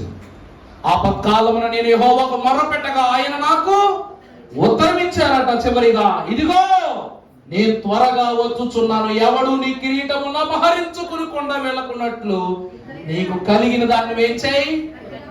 అది ఎగురుచున్న పుస్తకము ఏదైనా కావచ్చు, ఏమైనా కావచ్చు, ఎట్లాంటిదైనా కావచ్చు, దీనిని చూసి ఆశ్చర్యపడకుండా, బుర్రపడకుండా దేవుని యొక్క చిత్తం ఏదో, దేవుని ఉత్తమమైనది ఏదో ఎంచి అందుకున్న వారికి దైవజనులు అన్నారు, ఏ కార్యమైనాను ఎంచి చేసిన ఎడల ఏ కారీతిగా జరుగును తెలుసోనా, ఎంతో వింతగా జరుగును తెలుసోనా. దేవుడు ఈ దర్శనము ద్వారా మనము చేపట్టుకుని ఉన్న గొప్ప విశ్వాసమును మనలోనే ఇమిడ్చివేసి మనలను ముదిమి వచ్చు వరకు హత్తుకొని పట్టుకుందని సెలవిచ్చిన దేవుడే రాకడలో, తీర్పు కాలములో, గొర్రె పిల్ల జీవ గ్రంథములో మంచి సాక్ష్యమును, ఆ సాక్ష్యము ద్వారా తండ్రి జీవ గ్రంథములో ఎవరు తుడిచిపెట్టేయలేని పేరును దేవదేవుడు మనకు దయచేయును గాక. ఆమేన్. పరిశుద్ధుడా నీకు అనేక స్తోత్రములు. ఈ క్రొత్త మాటలు మీరేమాలు ఫలింప చేయండి. దీనుడను ప్రభువా, సమయము తీర్ణమైనప్పటికీ నాయన భక్తుల యొక్క జీవితములో రహస్య గోచరము కాని ఎన్నో వివరాలు ఇమిడిపోయి ఉన్నవి. ఆ వివరములను చవి చూడటానికి ఇవ్వబడిన సమయమును వృధాపరచకుండగా నీలో ఇమిడి ఉన్న సత్యమును మేము పొందుకుంటకు సిద్ధపడి ఉన్నాము కనుక మా వాక్కును నీవే స్థిరపరచి నీ బిడ్డలందరి హృదయములలో ఈ యొక్క మర్మపు దర్శనమును ముద్రింపజేసి దీవించి మహిమ పొందుమని జీవ గ్రంథములో మా పేరించు నిమిత్తము ఉగ్రతను పుస్తకములో మా యొక్క జీవితములో ఉన్న ప్రతి సంకటములను తొలగించి వేసి జీవ పోషకుడే మమ్మలను వర్ధిల్ల చేయు. జీవ గ్రంథకర్త అయిన యేసు నామమున వేడుకొనుచున్నాము తండ్రి. ఆమేన్.